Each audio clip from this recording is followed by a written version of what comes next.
سلام بابا. از رفتنت داره هی بیشتر و بیشتر میگذره و هی بیشتر و بیشتر میفهمم چقدر ندارم. الان یه سری کلمه ها رو وقتی میشنوم دلم میخواد زمان برگرده عقب، از زبون تو بشنومشون، با صدای تو بشنومشون. نبودنت واقعا سخته. اینکه بخوام خیلی قوی باشم هم خیلی سخته.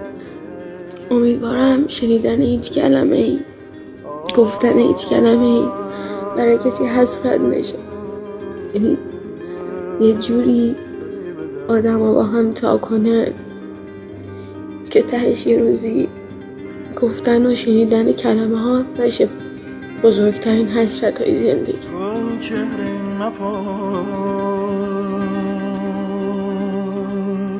دوست دارم بابا. مواظبم باش، خیلی مواظبم باش.